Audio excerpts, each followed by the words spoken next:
Yvonne Emerson's vocal ensemble cannot be with us this evening. She had a couple of students that are sick and couldn't make it, so she said that hopefully she can be with us another time. I know Miss Brenda and Miss Joy are ready to stand instead. Oh, absolutely, absolutely. Anytime. Yeah, absolutely. Well, we all talked about it, but we do hope the students get well really soon. Okay, we'll call the meeting to order. Roll call. Roll call. This action is taken by calling each board member's name with the board member entering present. Mr. Murray. Present. Ms. Wilson. Present. Ms. Hickenbotham. Present. Mr. Gazook. Present. And Ms. Wicker. Present. All board members present. Adoption of the agenda. Ms. Wicker, I don't have anything to add or take away. I don't have the information that we needed regarding the freezer, but I still need to talk about that and just kind of give an update regarding that. So everything else is, I recommend the agenda be approved as presented. I make a motion we approve the agenda. I'll second. Mr. Murray. Yes. Ms. Wilson. Yes. Ms. Hickenbotham. Yes. Mr. Kazook. Yes. And Ms. Wicker. Yes. Public comment? Anyone have anything to say?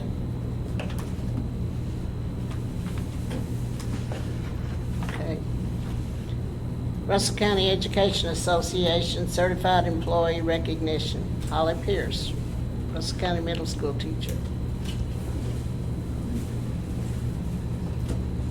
Brooke couldn't be here tonight because I think she's in Gatlinburg watching a ball game. With the ball. Yeah. But I was very glad when she asked me because Holly and I got to teach together. Oh. So her mother and I went to school together. I've known her for a long time. We were just talking last year, we co-taught together, first period, 8th grade math, just in case you need to know. It was, they either did not talk at all or we could not shut them up. But we had a great year that year, even though it was trying. But she's been teaching altogether 13 years. She's taught 8th grade math and 7th grade math here. She's also taught, in Clinton County, she taught 6th and 8th grade math. Yeah. Lindsay for her bachelor's, Lindsay for her master's, and then Kevin Sweet University for her rank 1. What does she like about teaching?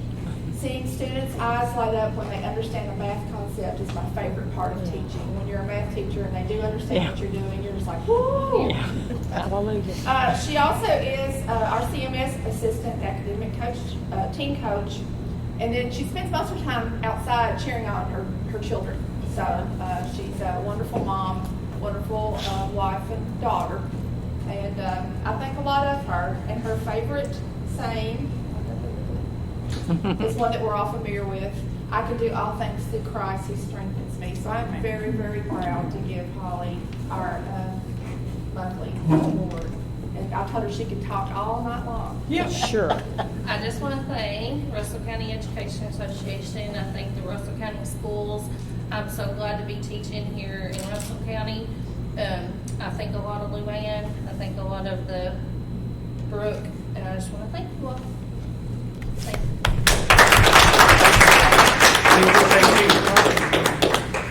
My eyes light up too when I get math concept.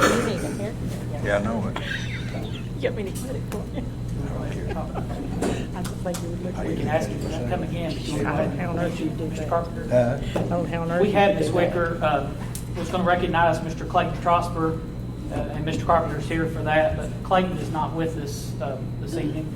Mr. Carpenter, you could mention, while we were going to mention him, and we have a certificate for Clayton, so hopefully he can come next time. Coach Bowling got tied up. He couldn't be here, so he called me. Clayton did this year cross country qualify for state, so we're very proud of him. And he was our individual qualifier, so he was going to come tonight. But the last day of school, Coach Bowling did talk to him. He was going to be here, but something may have come up since then. So. And he was recognized last year as well. This would have been his second year being recognized. Yes, he had several last year. To Mr. Carpenter. I can mail it to him for. Thank you, Mr. Carpenter. Thank you. Thank you. We're proud of Clayton. Proud of the cross-country team. Appreciate Mr. Bowling. We still need to work on that, don't we? Consent agenda items. We have the previous meeting minutes, paying the bills, construction fund report, school activity fund report, financial report, field trips, and the treasurer's monthly report for November. Ms. Carnes. Treasurer's report for the month of November 2021. Balance on hand at the beginning of the month was $1,671,161.67. Total receipts for the month were $5,294,896.89. The total of receipts and beginning balance together were $6,966,058.56. Disbursements for the month were $3,107,290.39. And the balance at the close of the month was $3,858,768.17.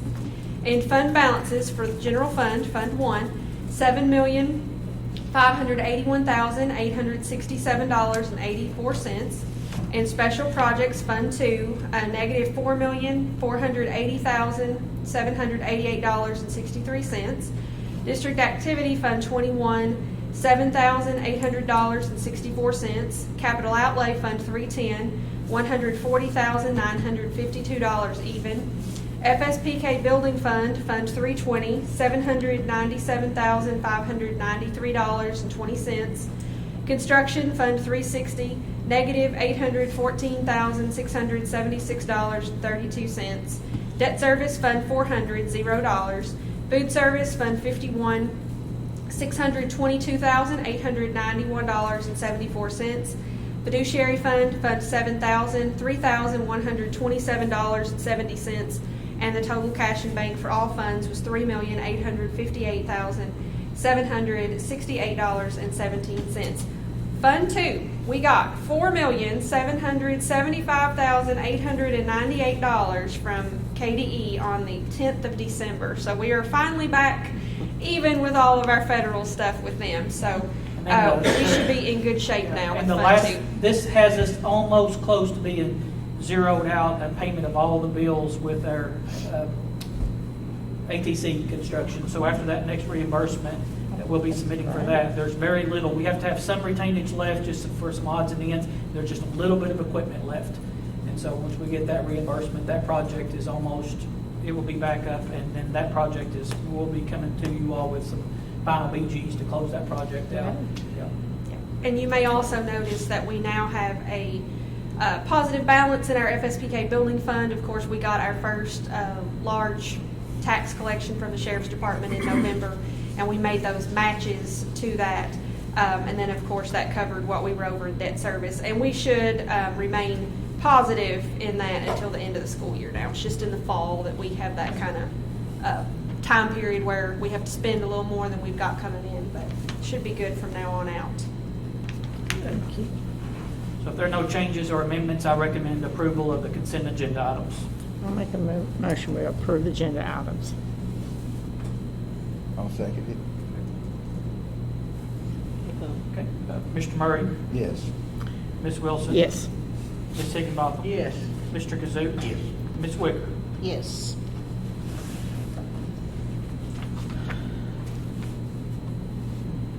When we get money in, I approve. Okay, audit report. So we have Mr. Joe Montgomery here with us to present fiscal year 2021 audit report. And for the record, I offered him a chair because he's working on a broken pelvis and 3 broken ribs. But Oh, you're he's standing up. I don't, standing up. I'm a stand-up kind of guy. It was almost 2 months ago, so I'm mostly healed. Other than the pelvis is giving me just a little bit of problem, but standing up doesn't bother me actually as much as getting up and getting down bothers me. So. can't imagine. I'm here to present the audit report for the year ended June 30, 2021. The first 3 pages is our auditor's report on your financial statements. It's what we call an unmodified opinion, meaning that it's a clean opinion on your financial statements. Pages 4 through 10, that is management's discussion and analysis that's prepared by your finance officer. It's a good summary of what the rest of this book tells you. So if you want to know what happened during the year and where the financials are, that's a good place to read, and then you can delve into more of the details. Page number 11, that's our statement of net position. This is the balance sheet for the entire district. For the year ended June 30th, 2021, you had total current assets of $8,639,000. That's an increase of $1.8 million from the prior year. Your total assets were $67,034,000. That's $6.2 million up from the previous year. And total assets and deferred outflows, $72,098,000, which is a $6.5 million increase. Your total current liabilities were $3,264,000, which is $63,000 less than the prior year. Your total non-current liabilities were $54,329,000, a $1.4 million decrease. And total liabilities and deferred inflows, $60,386,000, a $1.2 million decrease from 2020. And your total net position at the bottom, $11,712,000. That's a $7.8 million improvement from the prior year. Okay. Page number 12 is your statement of activities.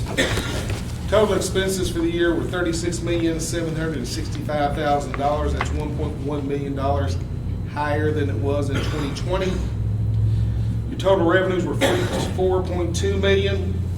That is $7.5 million more than the previous year. The majority of that increase was, if you look in the middle, it says operating grants and contributions. Current year was $9.9 million. Previous year was $6.6 million, so it's $3.3 million more for operating grants and contributions. And if you look down towards the middle, towards the bottom, it says state aid formula grants. This year is $25,628,000, and that's $3.8 million more than it was the prior year. So this district's received more in grant money this year, state and federal. Federal, a lot of it's ESSER money, COVID response. Overall, you had a change in that position of a $7,483,000 increase in your net position. So very good improvement there. Love seeing those big dollar increases. Page number 13 is your balance sheet for your fund financials. Total governmental funds, you had total assets of $11,037,000. That's up $4.4 million. For the general fund, which is the one you all have the most control over, your total assets were $6,593,000. That's up $2.9 million. That entire increase from last year is interfund receivables. If you go down to the liabilities, you have total liabilities of $3.7 million. That's $2.9 million up increase. And if you look in the middle, it says interfund payable. At the end of the year, the Special Revenue Fund, Fund 2, that receives your grants, owed the general fund $2,738,000, and your construction fund owed $283,000. So that's $284,000. So that's the majority of your increase in your assets. Your total fund balance at the end of the year was $7,314,000. $7,313,000. That's $714,000 improvement from the prior year. Your general fund had a ending balance of $6.3 million for the fund balance. That was up $2.8 million from the previous year. Page 14 shows the differences between the two balance sheets. Majority of that is your fixed assets net depreciation of $57.8 million. You have bonds payable of $34,925,000, and then we have the net pension liability and the net other post-employment benefits liability of $9.5 million and $7.9 million. And again, just to remind you, the net pension liability and the net other post-employment liability, those are numbers provided by the state, so they're not liabilities you all actually incurred. These are numbers related to your retirement plans that you have to report in the financial statements, but not something you're writing checks for. Page number 15, the statement of revenues, expenditures, and changes in fund balances. For the year ended June 30th, 2021, you had total operating revenues of $41,428,000. That's up $7.2 million from the previous year. The general fund had $26,279,000 in revenues. That's down $448,000 compared to the previous year. Total expenditures for the entire district funds was $40,275,000, down $314,000 from 2020. And your general fund had expenditures of $24.4 million. That is a $1.4 million decrease from 2020. Now, part of that decrease is we had some expenses shift to fund number 2 in order to utilize some of the grant money. Overall, you had an excess of revenues over expenditures of $1,153,000. For the general fund, it was $1,837,000, which is a $997,000 improvement from the previous year. And your total net change in fund balance overall was $1,269,000, and the general fund had an increase overall of $2,779,000. So our general fund is looking quite healthy. Could I ask a question? You absolutely can. Is that from the difference between what we spent last year because of having to go virtual and having less expenditures from that? Part of it is. Okay. Part of it has to do with the fact that your overhead went down because you weren't utilizing all of your space and all that, and Subs, virtual bus fuel. Bus fuel. I was about to say your buses sat idle more than they drove on the road, so maintenance, fuel, those type of things went down. Another piece of it is that some of the expenses you were paying in 2020 because of COVID, okay, you were paying out of the general fund. This year, the federal government provided funds for that, so you were able to utilize federal and state money to pay for some of the extra costs of COVID. It paid for helping with getting set up for your virtual learning. It's paying for a lot of your supplies and things to help mitigate the risk of COVID, where you were paying for it out of the general fund in the previous year. So, and also another piece of it is that as far from a revenue standpoint, the federal government on the COVID money said that you all can do what's called the indirect cost transfer, which means that you have a calculation, a percentage of the ESSER money that you're allowed to transfer to the general fund in order to reimburse the general fund for electricity and those things. So it's helped to bring the general fund balance up nicely. Okay? We like that. So, Thank you. let's see, page number 16. That shows the differences between what I call the two profit and losses. Again, one of your biggest items is your capital outlays and depreciation expense. You expended $6,205,000 on capital items, including construction. All right.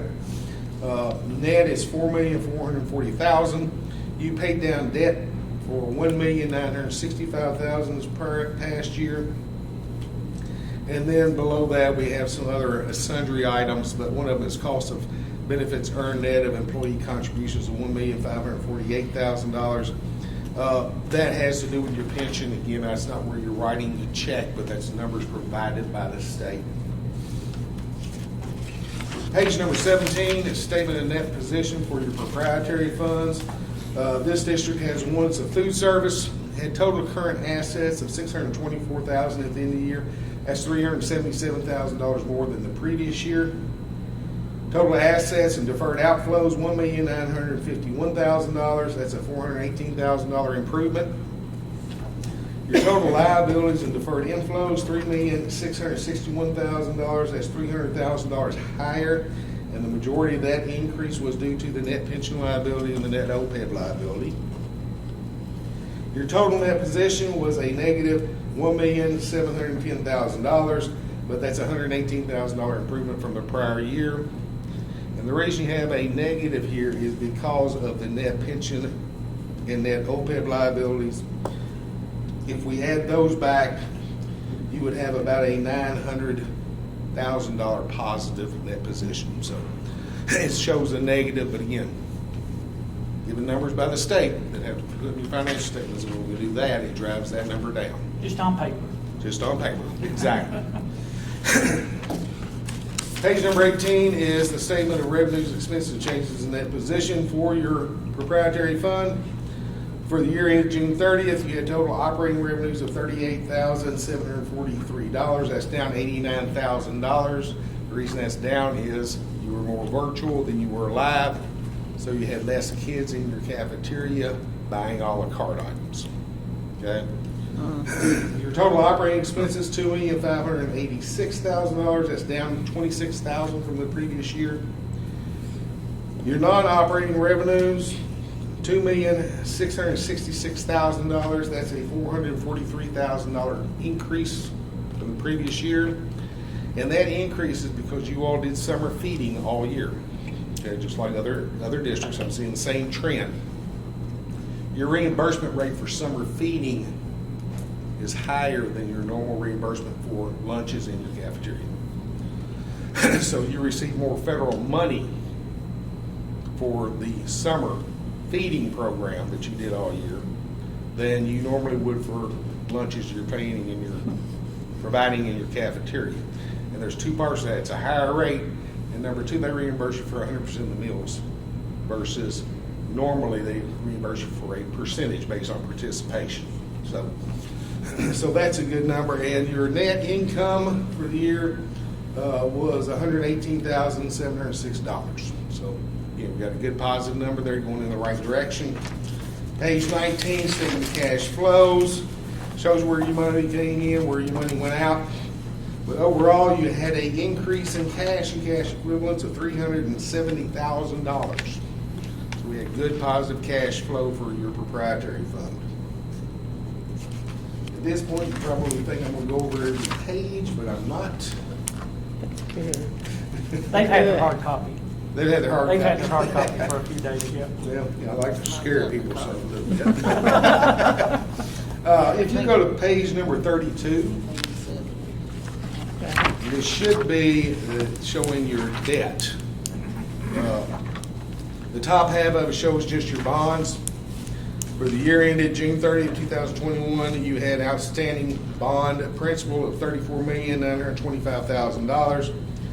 The interest on those bonds through the life of the bonds, $10,140,000. The participation, that is the amount that the state is going to pay on these bonds on your behalf. So your portion is $42,408,000 after participation, including interest, and for the coming year, cash outflow to service the bonds is $2,904,457. At the bottom of the page shows all of your long-term liabilities. You had beginning liabilities of $57,818,000. You had additions to that of $962,000, and 100% of your additions came from the adjustment to the net pension liability and net OPEB liabilities from the state. You had reductions of $2,229,000. Majority of that was payment on your revenue bonds of $1,965,000, an ending balance of $56,551,000, and the amount due in the current year is $2,229,547 for all your long-term debts. The next page will be 38. And that should be showing you your portion of the CERS net pension liability at the top. Is that what we have there, Mike? Page number 38? Yeah, the TRS, it starts off TRS, yeah. I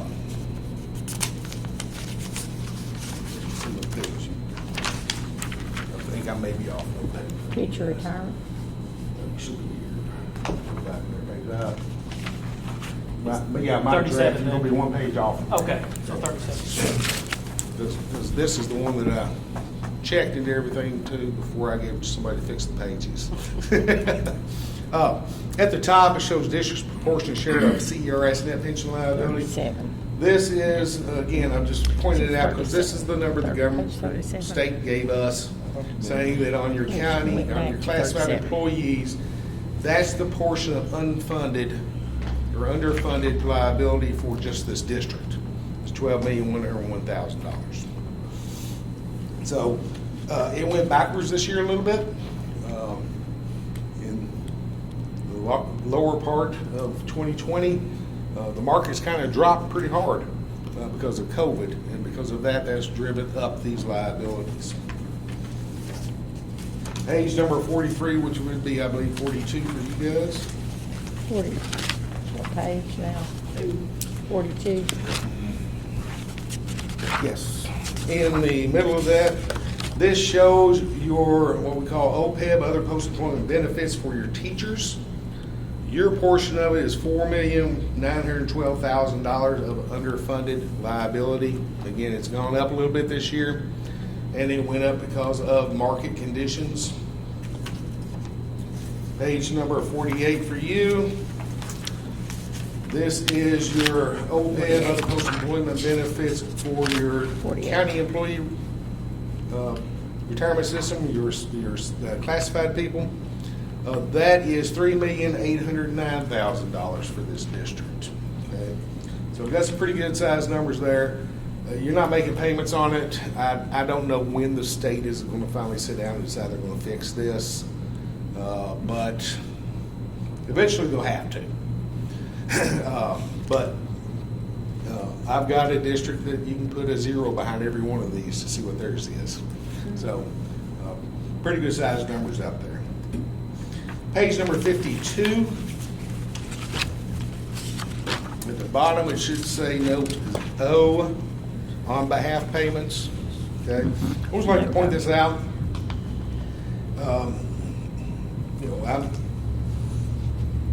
The state of Kentucky, and a lot of people don't know this, the state of Kentucky actually pays expenses on behalf of the districts. I always like to point out how much they did. For this district, they paid $7,921,000 in expenses. The biggest portion of that was they contributed $3,689,000 to the teachers' retirement system. They paid health insurance for this district of $3,715,000. So they're paying some expenses and taking it off of the district's, I want to say, financial back, where they're actually taking care of some of these. If they weren't, you all would have had to spend another $7.9 million this year. Page number 53 for you, the very next page. This is no Q, it says net position and fund balances as restated. GASB, which is the Government Accounting Standards Board, issued statement number 84, which had to be implemented this year. In a nutshell, statement number 84 says that what used to be called a fiduciary fund may not really be a fiduciary fund. Kind of crazy. Kentucky Department of Education did what I thought was the wisest thing they could do. They sent out an email to all us auditors and asked about the activity funds. 85% of us said they are not part of the district. They're stay a fiduciary fund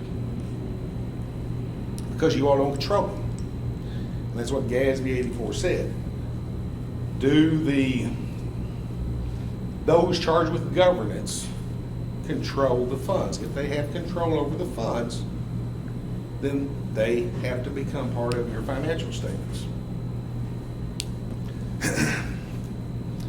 Then KDE decided to ask the Auditor of Public Accounts. And the Auditor of Public Accounts office said, because you all approved their budget at the beginning of the year, you all control that money. Which I disagree with. Wouldn't make us very popular either. Do what? Wouldn't make us very popular. No. And you know, they decided to go with the Audit Report Council opinion. Because of that, all your school activity funds have been brought in to your fund financial statements this year. Okay? All the school money, all that activity has been brought in and is now Fund 25 in your accounting system for school activity funds. Because it hasn't been in there before, we had to restate your beginning balances for the money that was there on June 30th, 2020. And that's what this note is showing you.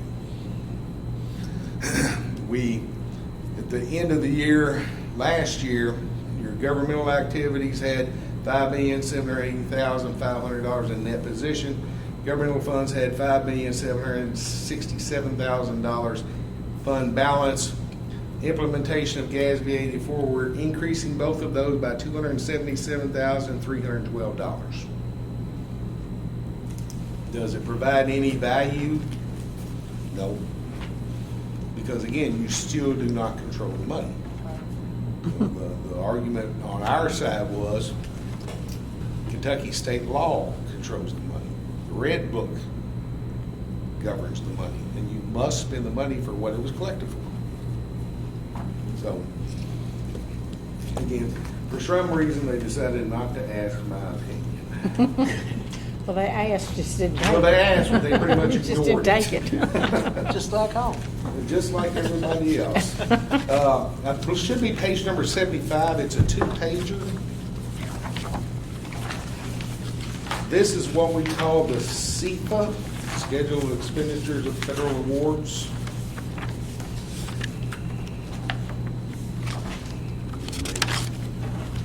Yep, that's it. There should be another page.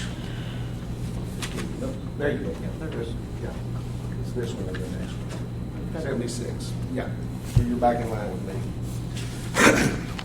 This is your schedule of expenditures of federal awards.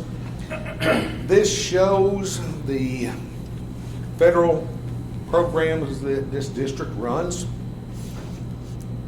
And for the year ended June 30th, 2021, this district expended a total of $8,393,000 in federal money to administer these programs. If you look in the middle, the page 76, it says CARES Act on it. That's part of what you all just received, $726,000, and we have another one, I believe, on the page ahead of that or behind that, that is your ESSER money. Yes. In ESSER funds, $2,575,000. So well over $3 million due to COVID relief for the districts, which I'm saying that's a good thing. The next page I would like for you to go to, and I promise I am getting close to the end. Although I do love this stuff, I am a geek. Glad somebody does. All right, go a couple of 2 pages back, I believe, to 78. Without losing The summary, the summary, yeah. one with the yes and no. Yeah. Got a lot of no's, and that's what you want. Basically, this is a summary telling the government, both state and federal, that we did not find any significant deficiencies in your internal controls. We did not find any material weaknesses. And when we audited compliance with your federal awards on the major programs, and the major programs were, guess what? Your CARES Act COVID money. Okay? We did not find any non-compliance, meaning there was no issues with you misspending the money in ways they said you're not supposed to. You also qualified as a low-risk auditee. So that yes is good. That's the That only, yes yes is you want to good. see on that. That's right. Yeah. Did you We see want yes everything to know anywhere and else? yes, that's Okay, exactly right. all right. Page 80, that's our independent auditor's report on internal control over financial reporting and compliance. Again, we have an unmodified opinion. We did not come across anything that was considered a significant deficiency or a material weakness over your financial statements and compliance. Page number 82. That is our independent auditor's report over compliance with major programs and internal controls. Again, that's where we went in and we audited your COVID money, the ESSER money, okay, CARES Act money. Those were your major programs this year. We audited those for compliance and checked your internal controls over those. We have an unmodified opinion here, letting them know that there was no issues. Behind that, we have our management letter. Again, as we go and do these things, we always come across maybe a minor issue here, a minor issue there.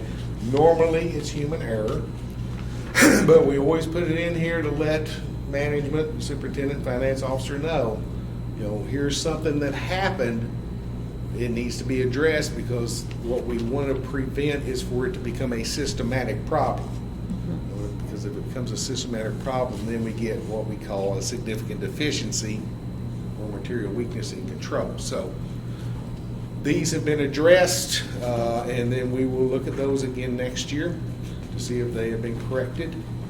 There weren't any this year, were there? But there wasn't any I don't know. this time. I don't think so, No, there were no. no findings this year. That's why. I'm looking at the prior here. Yeah, I'll particularly look for that. that's good. Because I When thought you there get was it, you turn so. right to the back of the page. Right. I did too. Read the Yeah. back of the book Read first. back No, we're first. very No, you thankful didn't for have that. any, but Yeah. that's what that's for. And I think we cleared a few from the prior year. Yeah. But there were, all those prior year, there were no instances. No, where there's this no instances in the current fiscal year, so that's, but previous fiscal that's what I was saying, we look at them the following year and see if we still have that problem. Right. So, And it- so at this point, everything's been clear, so we're gonna have to work hard to find something next year. Well, let's not. Ms. Carr? Let's not look hard. And the last part of this is auditing standards require that we communicate with those charged with governance, which is the board, in writing about how the audit went. Had we had disagreements with management on getting the audit done, scheduling the audit procedures, if we wanted to do a procedure and they didn't want us to do it, or if we had to make significant material adjustments to your books in order for the financial statements to be correct, we would be letting you know in this letter so that you as the board can address that. We had none of those issues. Yay. So this is basically telling you, it's I like what I would that. call an unmodified opinion on your people that we work with. And you know that everything went smooth, they did a good job, we didn't have to make any significant changes, and they worked with us on scheduling and getting us everything we wanted. Marlo does a good job. I just want to note again, because I think it's always important for the public to realize, although those are huge bond payments on the construction, there's specific funds for that. Absolutely, absolutely. Building fund and. The building capital. fund pays for that. That's allocated. When we build that building, we know that, or refurbish something, we know we have X amount of dollars. I just think That's we called- can't emphasize that enough. Yeah, that's your bonding capacity. Yeah. Your underwriters will not issue or allow you to issue a bond if the funds coming into the building fund and capital outlay funds won't cover the cash outflow necessary to pay the bonds. Exactly. And those are restricted funds that we have to use, we can't use for other stuff anyway. No. I think that's, So the only time that you can utilize it is if you've got more than what is required for the bonds. for the need. For the need of the bonds, then you can do what's called a capital fund request for, say, the purchase of a bus or. And we do some of that with that. And you do a little bit of that. Yeah. But, those are restricted funds. You as a district cannot move those funds without getting permission, other than taking them over to the debt service and making your debt payments. So, Appreciate you. But it's always Joe, he and his crew are always very accessible to us, throughout the school year. This isn't the only time that we see Mr. Montgomery, and certainly not the only time Ms. Carnes sees him, but, an unmodified report or a clean audit report doesn't happen by accident. no. And so, appreciate Ms. Carnes and her staff, and Yes. Also the principals and the bookkeepers, and it's everybody working together, so. And I can promise you, if that's not the report you should have gotten, you would have gotten the other report. I've got the battle scars to prove I will issue those reports. We're class. Thank you. Yep. Thank you, I'm glad you're doing well. Yeah. Have a Merry Christmas. Doing a whole lot better than it was a couple of months ago. Absolutely, yeah. That would be tough. Yeah, here. No, I only worked 50 hours that week, though. Oh, well, you got back a little bit. That sounds- My partner brought me my computer and a bunch of stuff to the house. Like my son. So, any other questions, comments, complaints? I listen to pretty much Appreciate anything. Just glad you got a good report. Yeah, could you make it a little more exciting next year? I can try. To Little me, it's- song and dance. yeah, or to me, it's something. very exciting. Again, I'm a geek, so. We thank you. Thank you. Thanks very Appreciate much. it. Thank you all, and you all have a Merry Be Christmas. safe going home. Too. Thank you. So I recommend approval of the fiscal year 2021 district audit report that was submitted to the Kentucky Department of Education. Make a motion to that effect. I'll second it.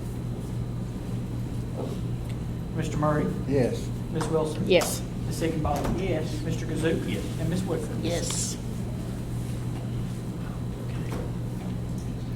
Comprehensive District Improvement Plan. If you two don't care, Ms. Brenda, Mr. Kazook, if you can just swing to the side here. If you care, then just sit there. And Ms. Fall has a PowerPoint presentation. Yes, I was going to ask Carol.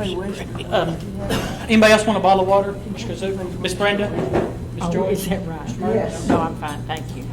I want to get up another time tonight.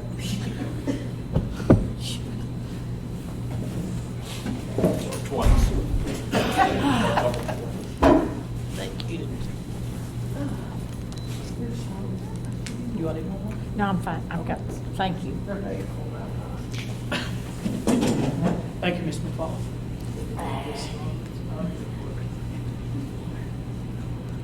Do we need our notebooks? I'm not saying nothing. It's Okay, warm go enough. Hopefully. Get that middle line, I'll get it. Miss Joy, Miss Carol's enjoying refreshments. Well, good, good. That's so rude. Oh, what? That's where you made it. Are we building this?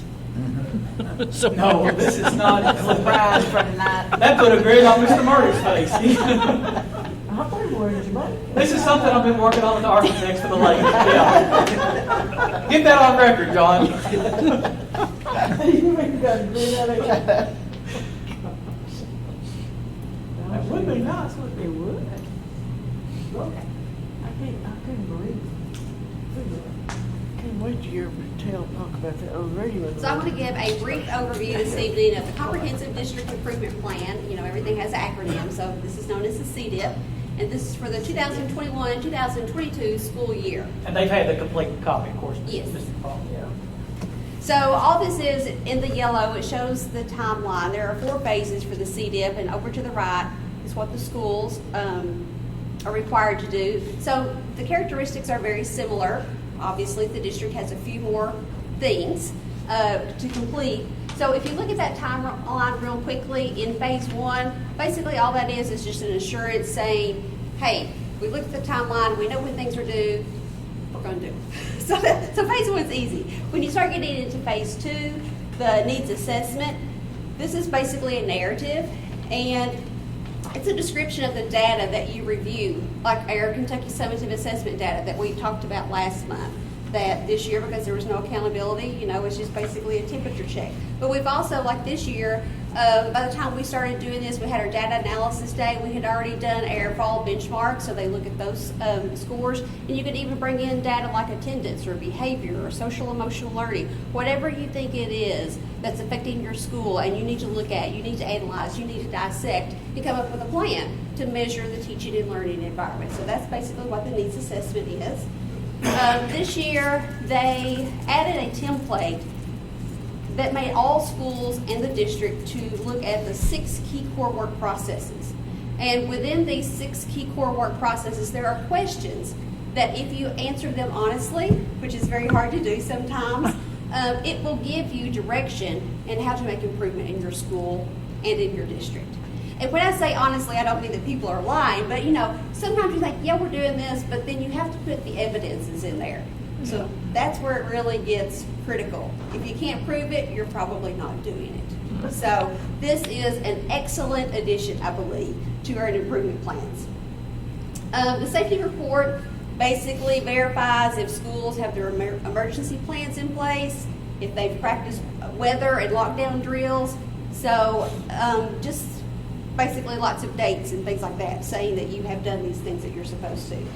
Phase 3, the professional development plan, you have to basically address, after you do your needs assessment, talk about what are our top 2 needs in the district. And for us, that is getting all kids to proficiency and closing the achievement gap. So these are our 2 priorities that relate to our district goals that we have implemented into this professional development plan.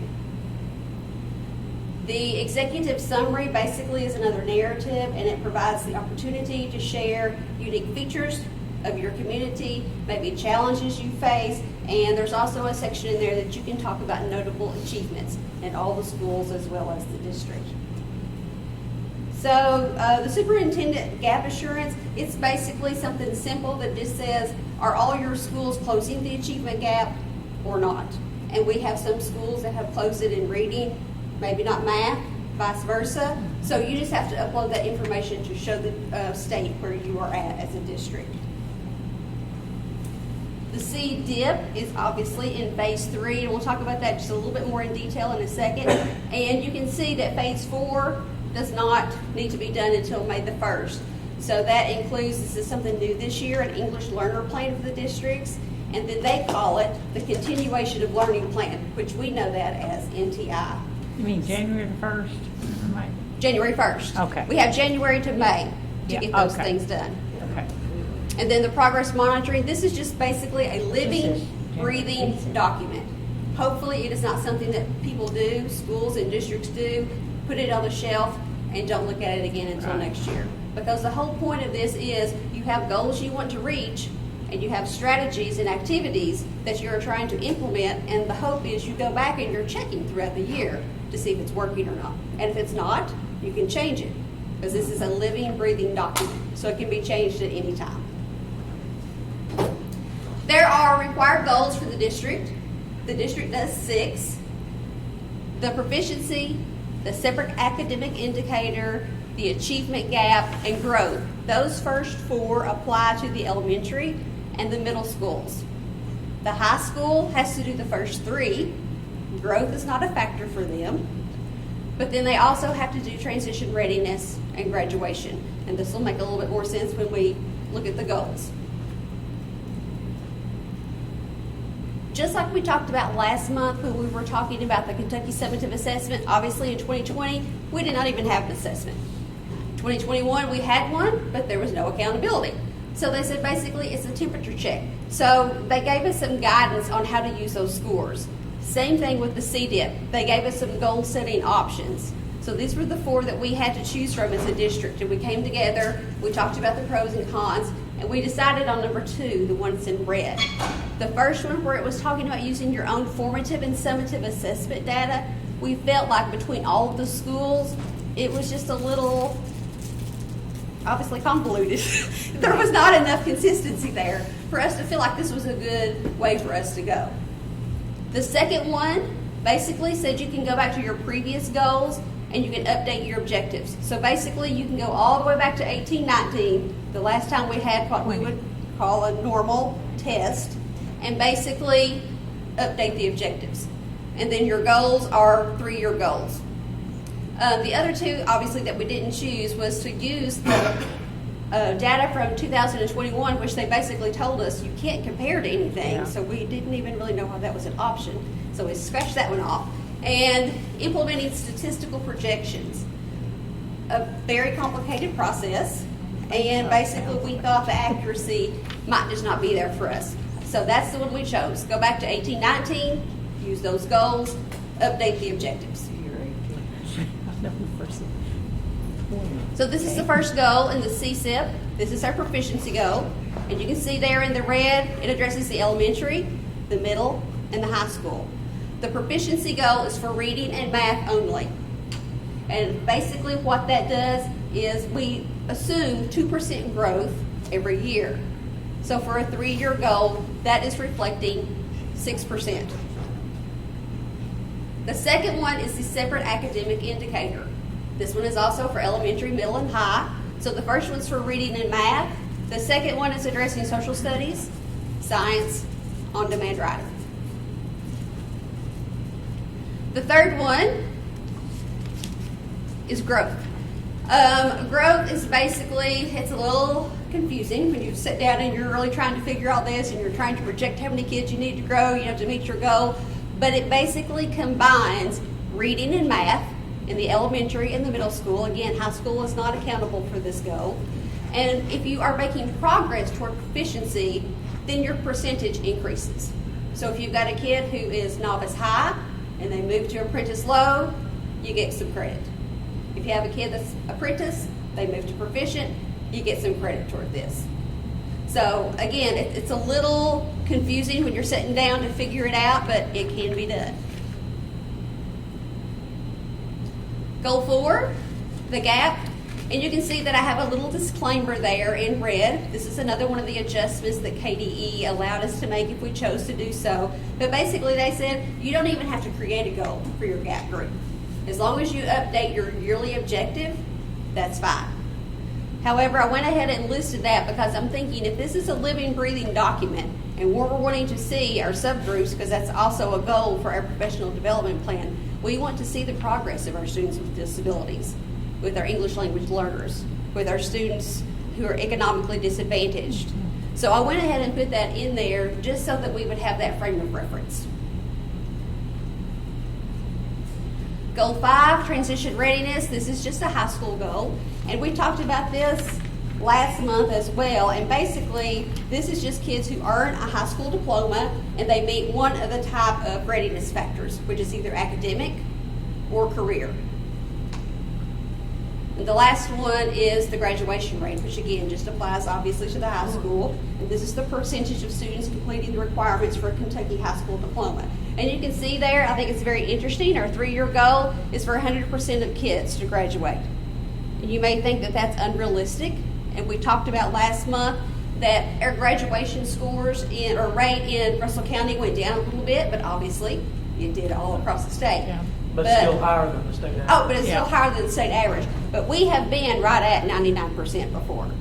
That's So amazing. it really That's isn't great. a realistic goal. And you know, the Laker Success Academy is a great contributor Oh, to yeah.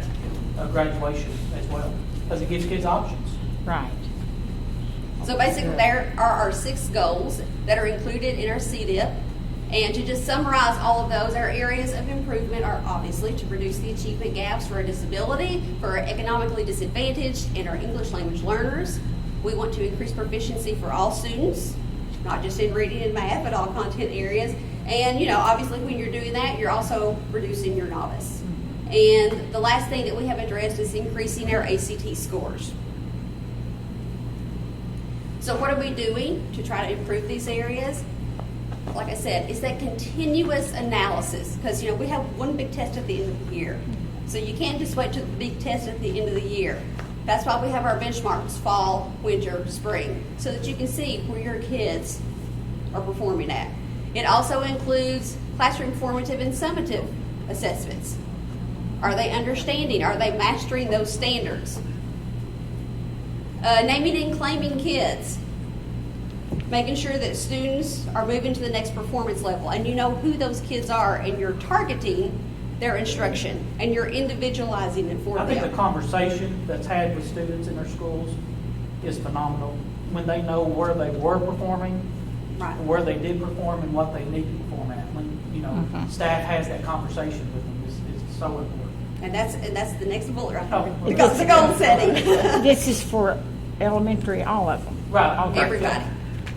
And we were having the conversation the other day, you think middle and high school students, they don't really care. Yeah. But I'm telling you, when they're taking those benchmark assessments, you Yeah. can tell the students It's- who have had conversations with teachers because they know what they're shooting for. They're And they waiting know for what that the score. others, the friends Well, they like have to made. meet up with the other kids. Yeah. Sure. But when I they just told Miss know, Wicker, Company Lee got squandered money out of me when he went on the business part. Because he'd come home and say, hey, but they knew how much they Yeah. came up. yeah, when they know what their goal is, Right. and you give them steps, this is how we can get there. And it makes them feel good. Absolutely. It's phenomenal. Grade level standards aligns your curriculum. Last year, some of the grade levels and some of the content areas adopted some new curriculum. There are some more that are adopted this year, but we all know a textbook is a textbook.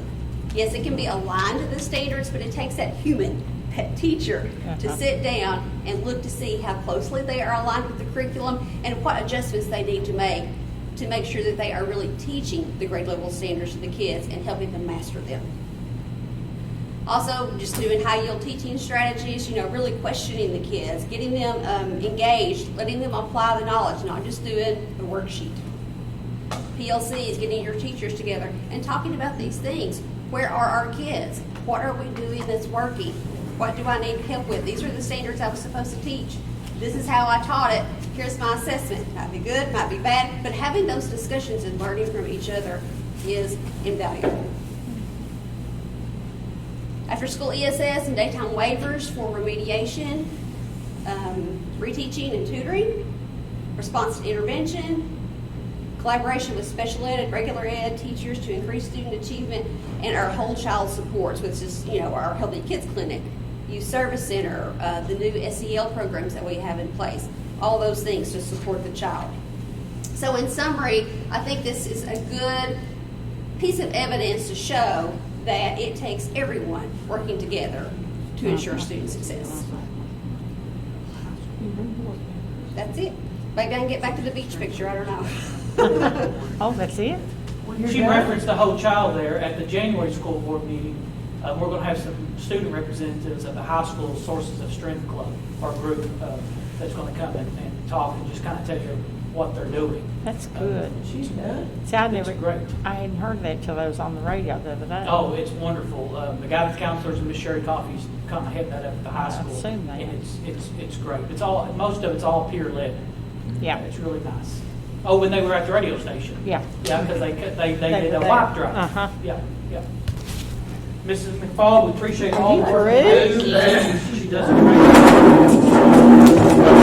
That was a summary. Obviously, that's much more detail is in the packet that will be submitted to the state. Good job, Keith. I was impressed. So congratulate you. Thank you, Keith. So I recommend that the Russell County Board of Education approve the school year 2021-2022 Comprehensive District Improvement Plan revisions, and the district is in compliance with the assurances listed in the appendix of the KDE District Improvement Plan roles and responsibilities. Thank you again, Mr. McFall. I'll make that motion. I'll second it. Is that Ms. Joy second? Yes. Okay. Mr. Murray, Yes. Ms. Wilson, Yes. Ms. Higginbotham, Yes. Mr. Kazook. Yes. And Ms. Wicker. Yes. Think of the teachers implementing all this. Oh, I know. 24-hour job. Y'all take it the almost. short version, because it's what, about 100 pages long, so. Yeah. We appreciate like it. that.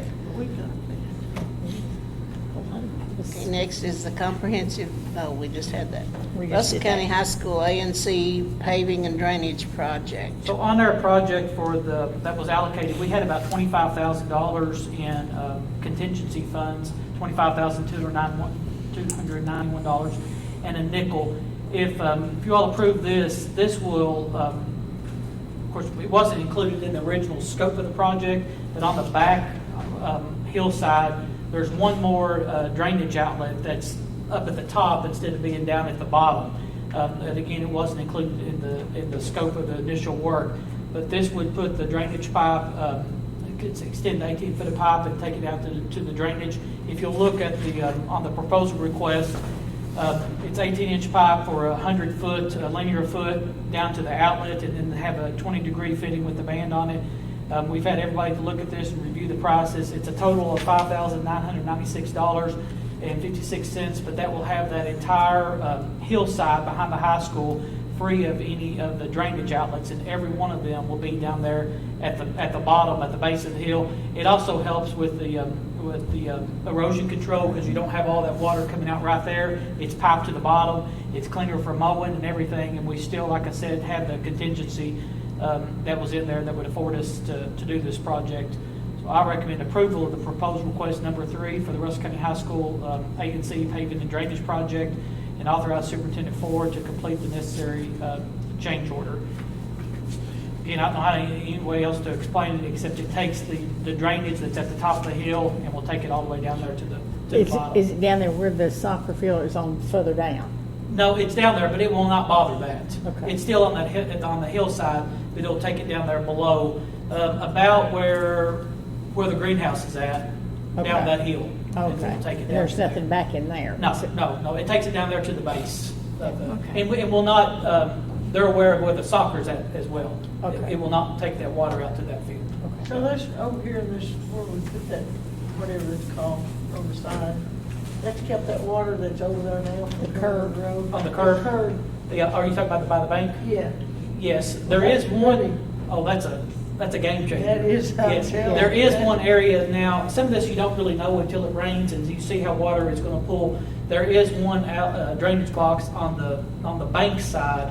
When I'm talking about bank, I mean First National Bank, that we need to probably work on the ground just a little bit, because the water's pooling right there. So we really didn't know how it would work until we saw how it rained, but nothing big. It's just really some Well, it's not in the road.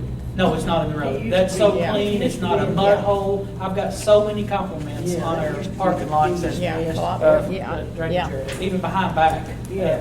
When they get some good weather and it dries out good, they still have to fill it in around the curbs and stuff like that. But they're getting close to being done with the project. I'll make a motion to that effect. I'm not going to read all that. I wish you'd make I'll me second. tell us. What? Oh, okay, you did. I'm sorry. Ms. Wilson made the motion and Mr. Kazook second. Mr. Murray, Yes. Ms. Wilson. Yes, Ms. Higginbotham. Yes. Mr. Kazook. Yes. And Ms. Wicker. Go back on this freezer. now the freezer. I know it. This Okay. freezer's wore us Skip the out. next one. Okay. No, I just need to talk about it. There will not be any action on it. Mr. Emerson can chime in too. He knows what an ordeal it's been. So what I'm waiting on right now is clarification from the state, because what we can do, Mr. Emerson has met with the company rep, and we can move that freezer inside. Maybe going to use up some space that they would have had for dry goods, but they can still make it work. So we eliminate all that need to put it on the outside. What I'm waiting on clarification from the state is whether or not that can just be a turnkey project with the freezer company and go on with it, because it's not really a structural issue or anything like that now, or if we have to. So if that's the case, we can just rescind that BG1 and be done with it, or if because of the amounts involved and minimal construction on the interior, if we have to revise that BG1 and go through with it. Regardless, it's a how long out wait time? He said February the 11th. Yeah, so we've got time to address it either way, waiting on KDE, we can clean it up. So right now, I'll just kind of give an update. So we don't need to take any action, because I've not heard back from them on what direction they want us to take. But regardless, we're going to have the freezer moved inside. And Mr. Emerson has talked with them and work out better to begin with, probably. Work out better. Yeah. Desperate need freezer up there, Russell Springs. Yeah. So no action or anything to take right now, Ms. Wicker.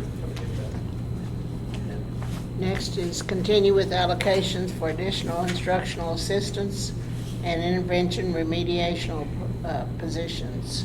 We still have, we will have the funds available for school year 22-23. I know when you all previously approved the additional instructional assistants, and each school had an additional intervention/remediation teacher, that we noted then that it would only be for school year 21-22 that we're in here currently.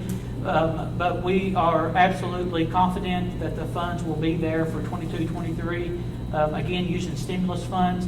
So what we was wanting to do now, so just that the principals know, I know it's just in December, but you know how schools work. You already start planning and thinking ahead on staff and things like that. And also, the sooner that this is approved, if you all do approve it, the quicker we can tell folks that, hey, this position's here for another year.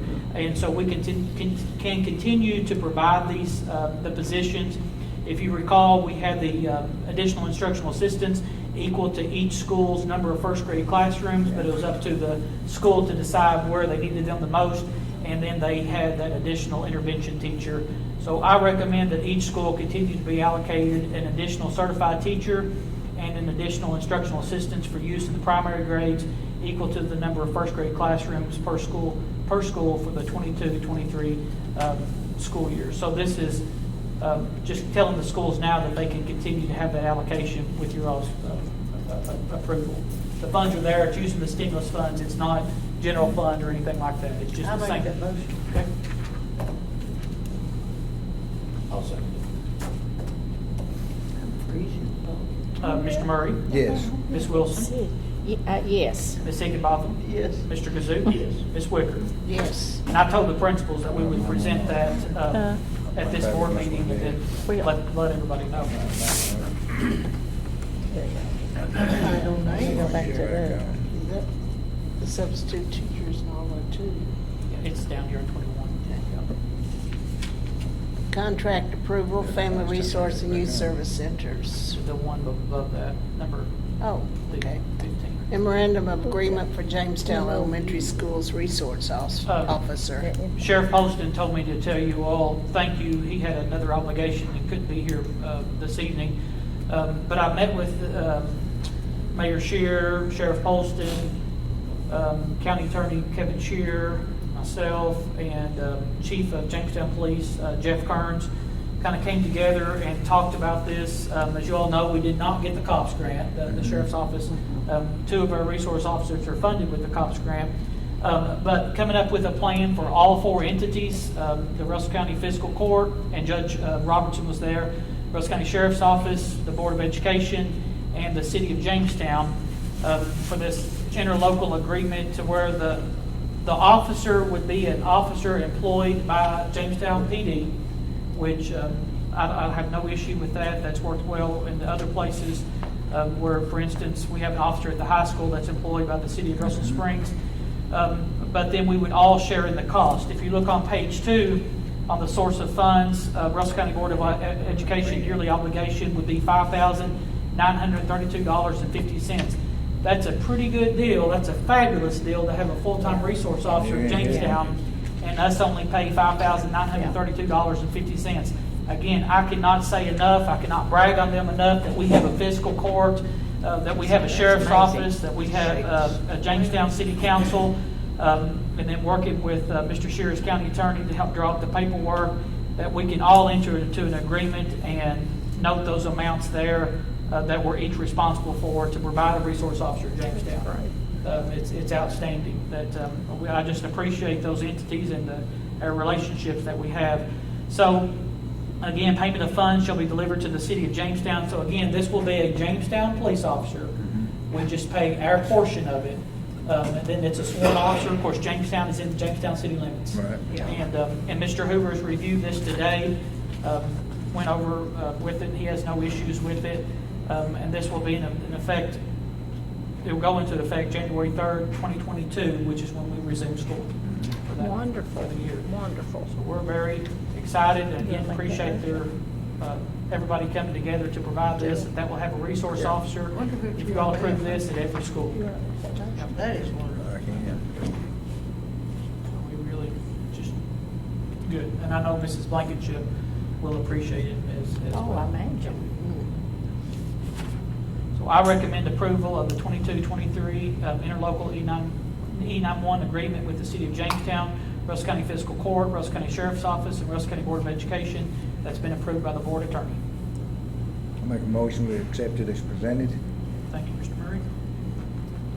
I'll second it. didn't have to wait for that, did we? Mr. Murray, Yes. Ms. Wilson, Yes. Ms. Brenda, Yes. Mr. Kazook, Yes. and Ms. Wicker. Yes. All in favor? Thank you. Contract approval, Family Resource and Youth Service Centers. So this is something that you all see usually on the biennium. This is just the Family Resource and Youth Service Center School District Assurance Certification for 2022 through 2024. I recommend approve the contract that has been approved by the board attorney. They do so much good. Oh, They're invaluable. you ever imagine Invaluable. not having Family Resource and No, I Youth Service cannot. Centers? I tell you, we've got some of the best, if not the best in the state. We sure do. I'll make a motion And I'll to say, that effect.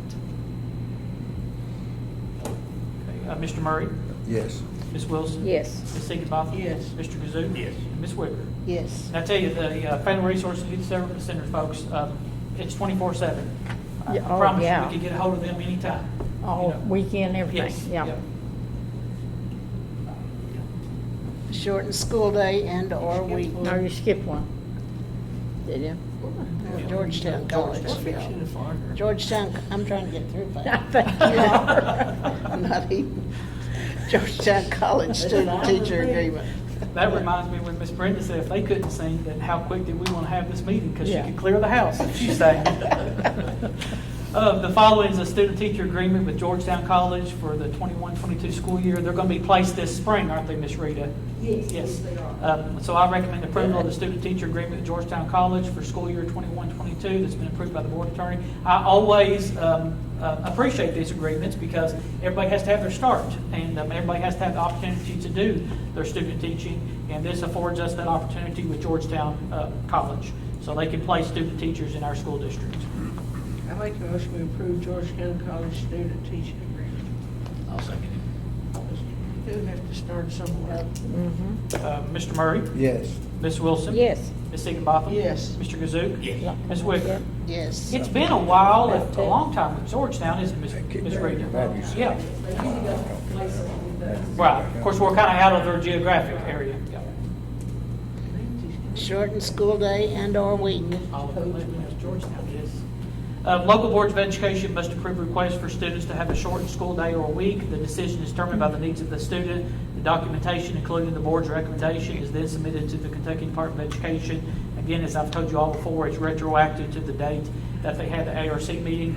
I recommend a shortened day and/or school week for the following student ID S22-09, and that necessary documentation is forwarded to the Kentucky Department of Education.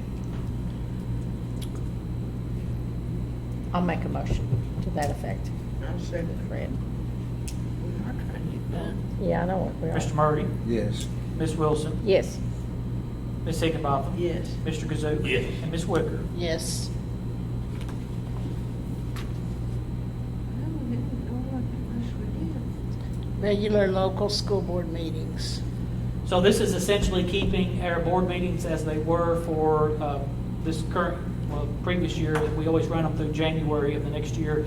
KRS 61.820 calls for each Board of Education to hold at least one regular meeting each month at a time and a place fixed by the board, and KRS 61.820 requires that the schedule of regular meetings be made available to the public. So if you all review this, the dates here again, we left it all at the auditorium, natatorium, just not knowing how things are. We could, if you all say otherwise, we can change that. We always have the one meeting in June, because we have 2 meetings in June. The last one, we always have that at noon. Otherwise, they're all at 5 o'clock. And they're always on the third Monday, just some reminders, except for January and February, because that third Monday is a holiday. So I recommend the adoption of the 22-23 schedule of regular meeting dates for each month, beginning in February 22 and concluding in January of 23. That each monthly board meeting be scheduled in advance and announced to the public. All other meetings would be considered special call meetings. A copy of the scheduled meeting dates for the noted time period are attached, and they become part of the minutes. So do you all have any questions or concerns or anything regarding it's just a mirror of this year that we've always I done. enjoyed having it in different schools, I but I did too. understand Yeah. it's probably. Everybody Maybe we knows can where get they're back to at. that. Yeah. And everybody does know where they're at. That is a good point too. It is, yeah. as people go say other places. Mhm. I didn't know y'all changed. Yeah. I'll make that motion. I'll second Mr. Murray, Yes. Ms. Wilson, Yes. Ms. Higginbotham. it. Yes. Mr. Kazook. Yes. And Ms. Wicker. Yes. They're probably. To them. This one. I mean, that's what they're here Yeah. You review with possible revision Russell County Schools 2021-2022 safe return to in-person instruction and continuity of service plans, school operation plans. A mouthful and a half, isn't it? At the November meeting of the Russell County Board of Education, as you all remember, masks were made optional for students, employees, and visitors. Of course, per the CDC order, masks are still required on public transportation, including our school buses, for all persons 2 years of age or older, unless otherwise exempted. This includes transportation to and from school, field trips, extracurricular athletic events, etc. The driver does not have to wear a mask if they're the only person on the bus. And then, as you all are well aware, per the offices of Kentucky Tech, all visitors, employees, and students are required to wear face coverings and masks in the state-ran Lake Cumberland Regional College and Workforce Center.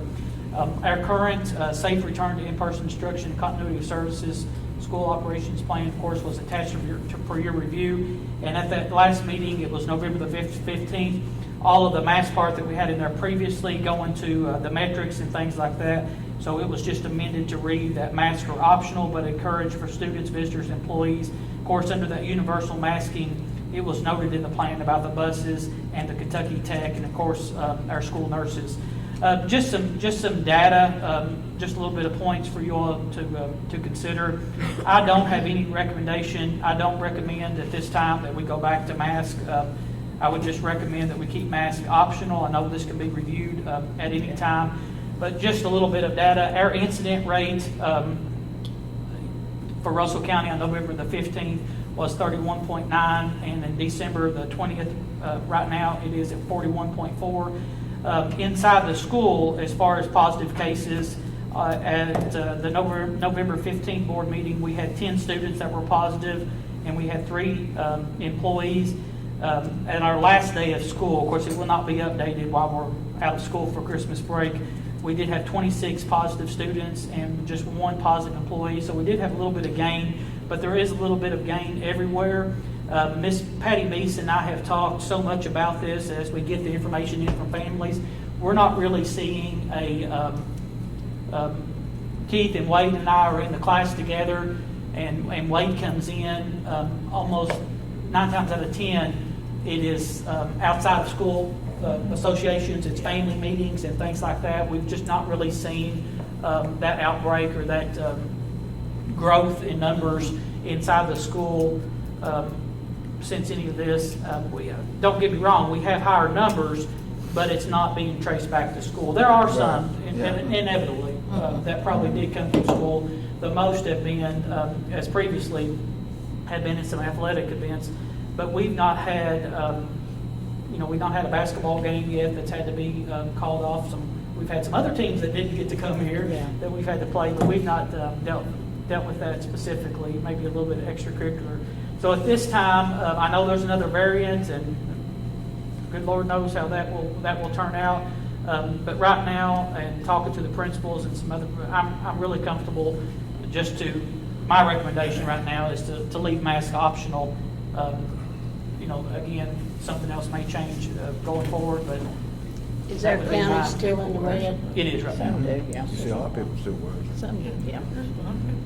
We went to All of them around us, though, I think Pulaski, almost all the counties around us are in the orange. So I actually, Greene, Casey, Lincoln, Pulaski, Wayne, and Clinton, they're all in the orange.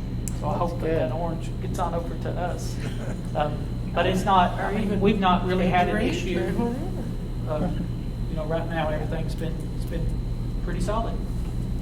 So that would be my recommendation, just to leave our plan I'll make that as it is right here. I'll second it.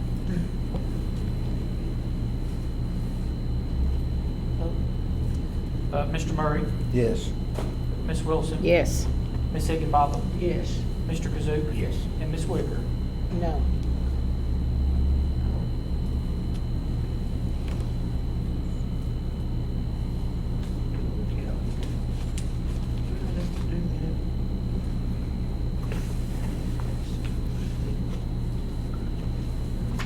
Salary schedule review, So 2022, 2023 school.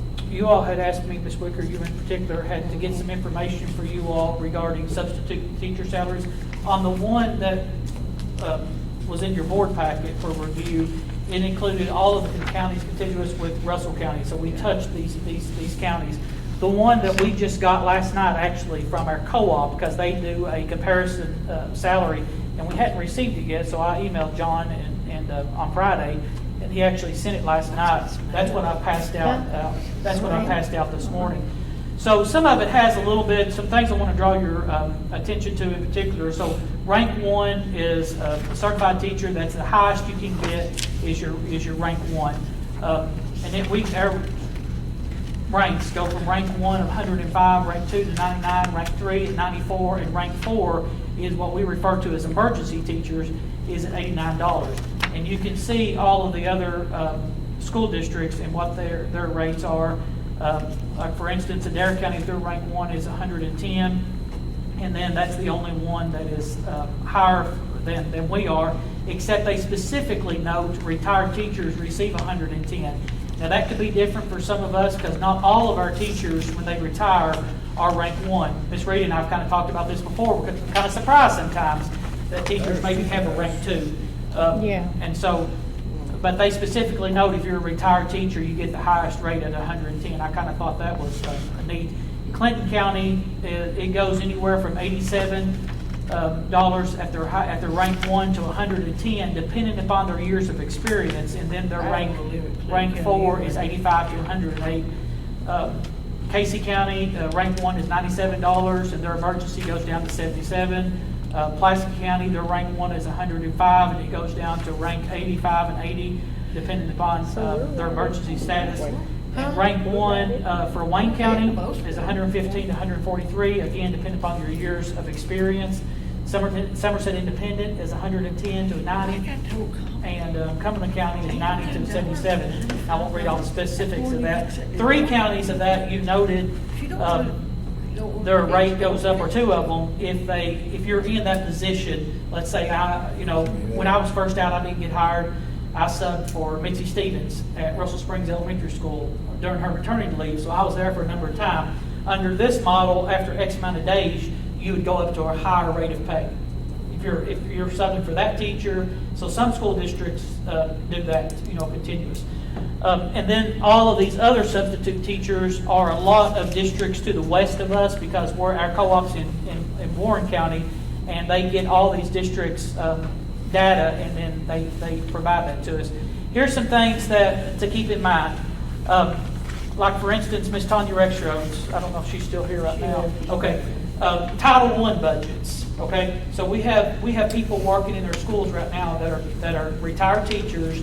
That budget is set based upon a salary schedule that you all already approved, that the board already approved, on X amount of days.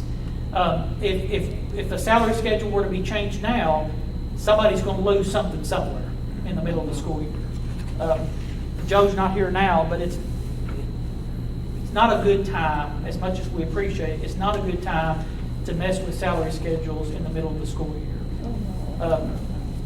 Not that we can all agree that every single employee, absolutely substitute teachers included, need it and deserve it, but we would have to reallocate some staff because let's say that every school has some intervention teachers, it's retired teachers, and that budget, for instance, that's already in for Title I, it's set up on those number of days on that salary schedule.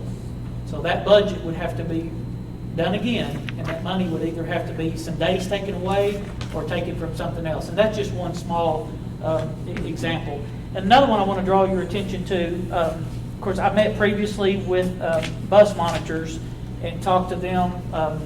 They had some concerns about the rate of pay that they had, and I had some comparison information that I shared with them and some other counties. The bus monitors is not unlike a lot of some of our other positions. We start off really competitively. We're at 1039 on 0 years of experience, and you can see that that's higher than a lot of districts. But then the longer you're with us, a lot of districts, that's when they begin to pass us up. For instance, we go up to 1128 for a bus monitor at 10 years of experience, and Cabarna is at 1373, and Davis County is at 1247, and Hopkins at 1315, and Metcalf's at 1282, and we're sitting at 1128. And then you can see that going on over for on the 20 years. So again, last year, we picked out some that were had the most discrepancy, and we worked on them. I think we would probably want to work on some more for the next school year. But I have concerns on addressing salary issues in the middle of the school year when we're working off of a working budget that we have set. No, it would have to be for the next year. I mean, It would have do it in to. the middle. I mean, it's just a lot of implications when we do that. But I think there's a lot of areas that you all should, look at. I like the idea of giving retired teachers a specific amount, regardless if they're rank 1 or rank 2, because what's the most important thing? They've had all that classroom experience. Right. So if they retire with us at rank 2 or rank 1, I would love to see retired teachers get an X amount. I think that's probably a good thing, isn't it, Ms. Rita, to think about that and to give that amount. As some of you all have said, our substitute teachers pay higher in Russell County than some districts, and obviously we're lower than others, but we're very competitive around the districts that are around us. It's not that too far from that. So I know we weren't going to take any action on that data, on that this evening. The papers that I gave you with bus monitors and emergency substitute teachers, I've got those now for a lot of different areas that we'll get together in comparison for you all. I think it would be good before we start setting those salary tables, maybe we just have a working meeting prior to another meeting. We can just really sit down and talk about Good idea. Salary schedules. And the other ones that we gave you all behind the substitute salary schedules was some just classified employees. Here's the Dare counties and there's Clinton counties, just for you all to look through what they're paying versus what we're paying for a lot of different areas, including, maintenance, school nurses, payroll clerks, and everybody. That's all the information in there for you all to review. Richard gave it to us. But I'll say that again, it is where we're seeing that a lot. We start off really competitively. And But that 10, 20-year mark is where we kind of lose speed. Right. Which we could rectify. Yeah. Positions. And the longer folks are with us, the more valuable. Right. Right, and I think we probably could So we rectify can that. look at some of those areas prior to our salary tables Right. next year. 2022-2023 school schedule calendar discussion only. Okay, I know a few years ago, the law changed and we have to have a public, the agenda has to specifically note the previous school or the school year calendar without any action being taken, just so folks have an opportunity to provide any input that they want to. Of course, we did a survey. This mirrors our current school year calendar really closely. Again, fall break is that same week of October. Spring break is that same week as that we had it this year.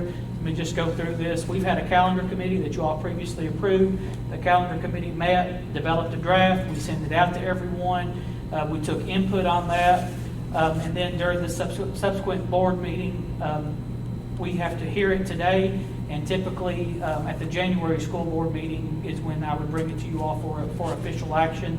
So one thing that's kind of different this year is that we have noted the specific schedule of teacher professional contract of non-instructional days. So when we have, for instance, May 31st is a professional development day for the elementary schools, and the middle school and high school is a planning day, everybody's going to be working. You can have end of school year count for the next school year. And all of these days are already set up now. And that's something staff told us. It's okay wherever the days are, but just let us know when they are so they can plan and make arrangements for that.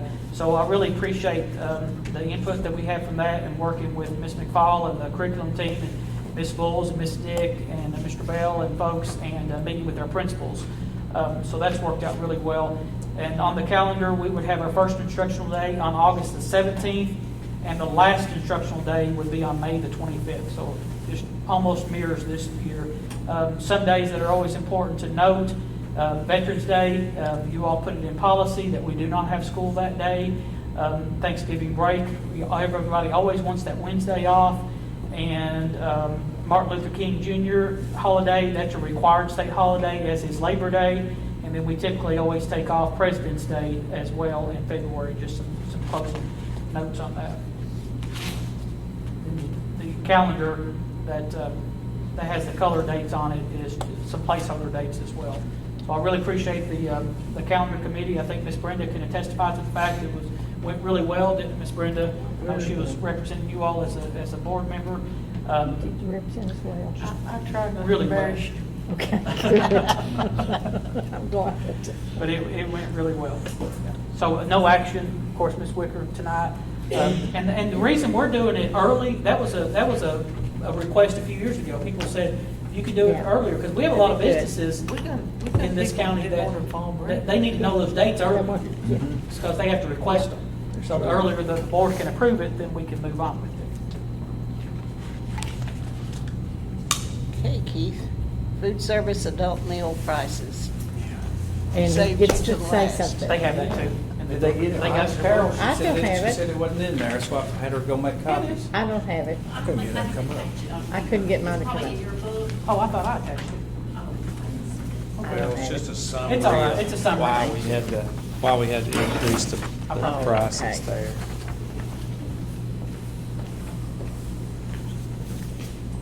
And that's, So, if Sorry. you, that's okay, if you look up there, I started for you, basically it says, at a minimum, your adult meal prices must be equal to or greater than the sum of the federal assistance received for student meals. So, we actually heard about this probably about the 1st of August, because we're going through an administrative review right now.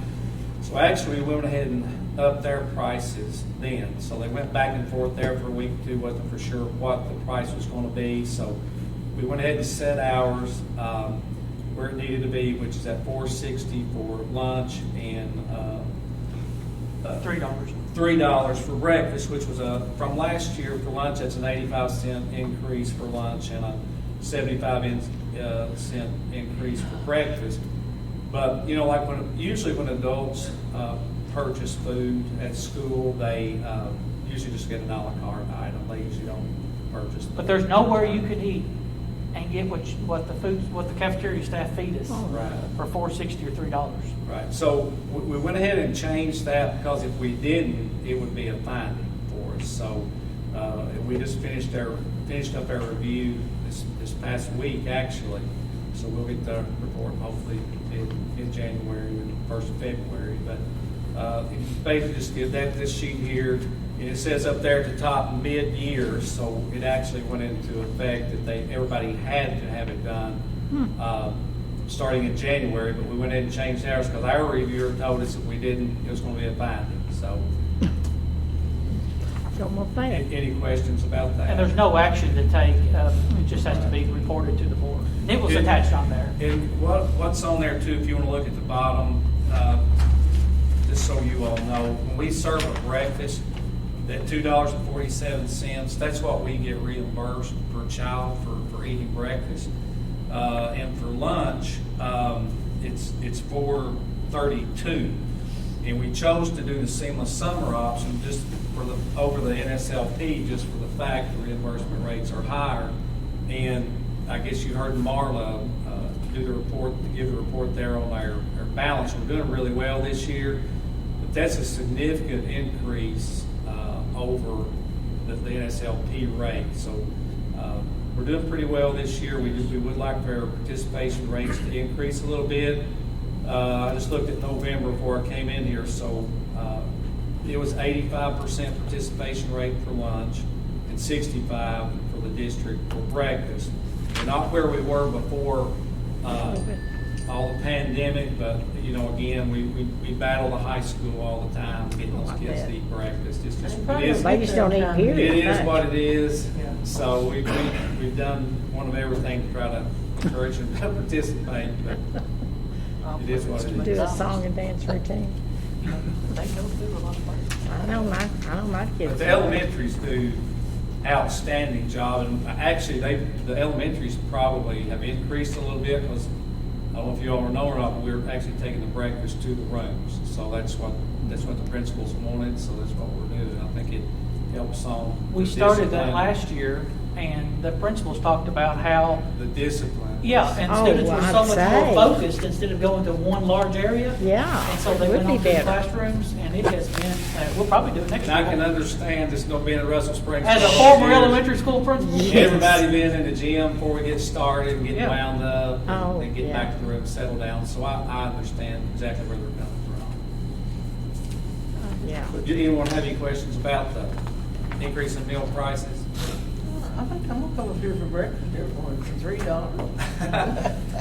They hadn't changed. They've been $2.25 and $3.75 for a long time. So it's really the first increase. Well, while we've got Mr. Emerson here, I do, and we've talked about it before, but I want to publicly thank you, Mr. Emerson, for the job that Oh, my you've gosh, always done. yes. But then even the job that you and your staff have done during the pandemic is second to none. I mean, you kept Absolutely. that top goal of keeping your faculty safe, but still fed kids, and you've done a phenomenal job, and we appreciate all that They've you've done a done. great job. They just kept on going. And we don't want you to retire. We want you to keep on. Let's not even talk about that. He didn't say I'm not, did he? No, he didn't. If I hang around much longer, I'm going to be catching up with that right back there in the back. Reed, I think I'm second behind you right now. Just ignore the dead. Certified staff. Yeah. As far as number of years experience, I think so. I'm going with the wellness. Yeah. The wellness report, you all, this is something we have to give every year. Of course, Mr. Ford has to sign off on this, and we have to submit it to the state before May the 31st of 22. And I put on here the 22 report, because actually it's the 21-22 school year, so it's a 22 report. So all of the way this works is each one of the 5 schools, they all have their wellness teams. So they have to complete before October their assessment, which is done online. And I'll be honest with you, the reports are pretty similar as they've been, just for the fact that these questions are not changing much through this Alliance of a Healthier Generation, the assessment part of it. But just quickly, I'm not going to be very long, but there's 2 categories that we assess. It's nutrition, physical education. You can see there in the findings under nutrition, overall data shows that as a district, we're better than the state and the nation at 51.6%. Also, data shows the Russell County School District is higher than both the state and national average in items fully met best practices in the area of nutrition services. Also, nutrition services are fully meeting best practices in the area of school breakfast, lunch, variety of offerings of school meals, promoting healthy food and beverage choices, and adequate time to eat meals for a variety of offerings for school meals. In the physical education part there, Russell County School District is slightly above the state national average at 70%. Also, specific assessment items in physical education area indicate that we are fully meeting best practices in physical education curriculum. The one area that we continue, I think, for the last 2 or 3 years to score low on is in the area of employee wellness. Our district is below the average. And just to give you an idea here of some of those questions, how we come up with that, I've got 3 of them here. On the wellness for your staff, it says, does your school or district offer staff members healthy eating, weight management programs that are accessible and free or low cost? Well, most all schools that put not in place or under development. Another question in that category might be, does your school or district offer staff members accessible and free low-cost stress management programs at least once a year? Of course, most everybody put under development on that. And then, are all foods served and sold to staff meet the USDA Smart Snacks and School Nutrition Standards? Probably not, in the teacher lounge, and I think that even includes if they have different functions there. Even when they have the potlucks and stuff. Christmas dinners or luncheons, whatever. So, I don't know really what we can do about that. And one thing Mr. Wolford did do this year, just talk about it, he was concerned, we had some, like, for instance, bus drivers that had a lot of physical issues, the past year. And Dr. Miles came and talked to the bus drivers this past year during their, their update training, just some things that related to their health. But a big one there is, stress management. Yeah. I can't imagine all the stress that the teachers have been under the last why they were year and a stressed. half. So, I don't know if there's ways we can implement that into our program. A few other things, just like it says, does your school provide multiple alternative points of sale for reimbursable meals such as outside lines? Well, no. Kiosks. We do a grab and go reimbursable vending options. Some schools actually do have meals that are in vending machines. We never have. And then, like the one in physical education, that probably it's not gonna happen in Russell County. It says, does your school promote or support walking and bicycling to and or from school in the following ways? Designated or safe for routes to school.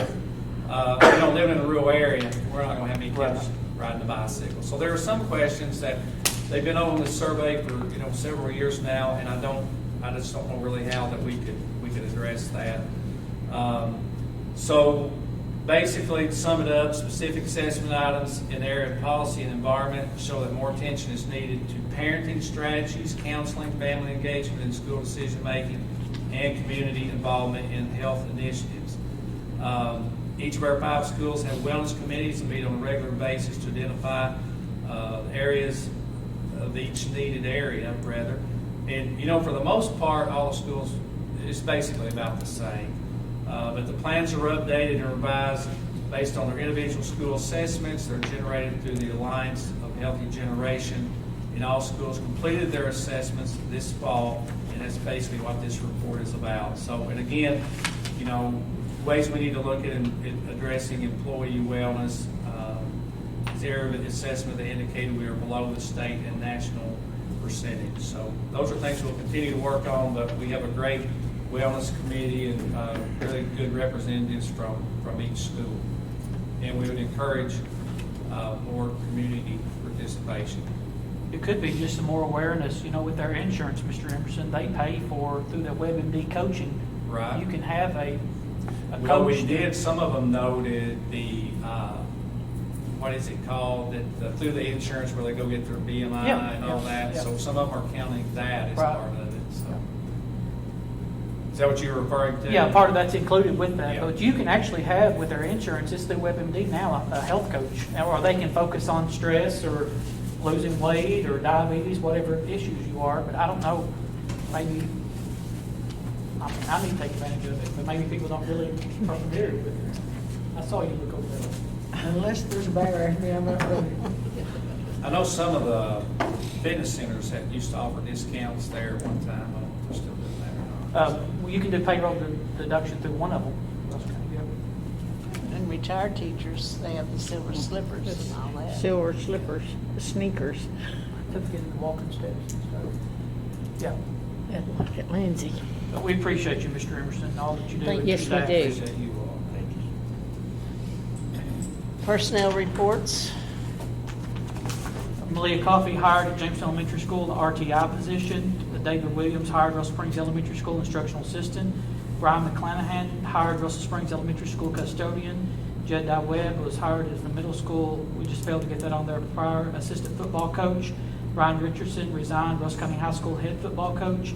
Jason Harris resigned, Russell County High School assistant football coach. Emily Hadley hired central office budget and accounting coordinator. Daniel Martin resigned, district speech and language pathologist. We've got that posted and it's closed, and we have some folks that's applied for that position. Haley Dudgeon was hired, the district P5 teacher. Tracy Bunch, higher district classified sub position. Brittany Ginn, higher district classified sub position. Peyton Ricketts, higher district sub position. Emily Nisley, higher district sub teacher position. Haley Hadley, higher district sub teacher position. And Bailey Johnson, higher district sub teacher position. For Haley, on the district P5 position, that was a position that was previously held by Miss Ryan, Marcy Ryan, when she went to Adair County last year. It was kind of late in the year, and each school had been subbing that out, and it's an itinerant position, and so Haley's hired now full-time in that position. Sounds like we have a lot of good substitute teachers. We've been getting more substitute teachers, and we got some really good people placed for student teaching too, don't we, Miss Rita, in the spring, that we would love to capture some of those people Yeah. for hires, Yes. Yep. Public comment? Yes, sir. Just wanted to thank you guys for voting to keep the masks optional starting in the new year. It seems to me that everybody wants to concentrate on the number of cases. And just today I read an article that even CDC rescinded their recommendation for PCR tests because they produce a bunch of false positives. And that drives them up. Out of all of the cases that we have, how many are actually sick?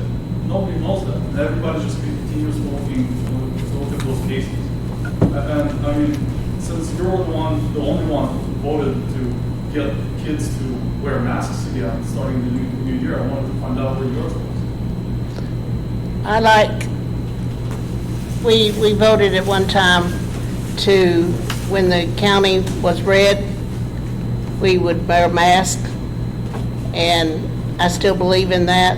CDC rules and all this, and the state county by county, and that's why I chose to vote But no. forget about the cases. If you feel strongly that people or kids in school should be wearing masks, I would imagine you would wear one because that's your choice. I wear one when I feel like I need to, yes. Okay, so you feel like the kids need to wear masks in school all day long, but you don't need to wear one now, you don't feel the need for it? What do I have to do with voting to keep the kids, To get the kids wearing masks again. to keep the kids healthy and the teachers? How many kids are actually sick?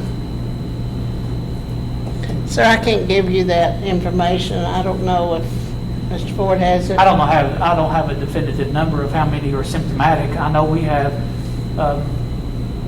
several that are. I mean, that are I agree. symptomatic. Some people are sick, but nobody really has that information, and we're making decisions and voting to get all the kids wearing masks when we don't feel the need to wear them right now. I don't believe that you have the authority to No authority here. I'm just asking a question. to criticize when you aren't wearing one either. Yes, I'm not. I'm fully vaccinated. So what? Have you heard that vaccinated people can get and spread the virus? I'm fully vaccinated along with the booster.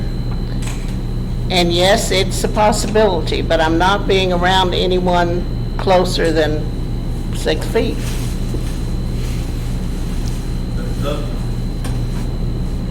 But then, like, Thank you. some people will not. Make a motion, we adjourn.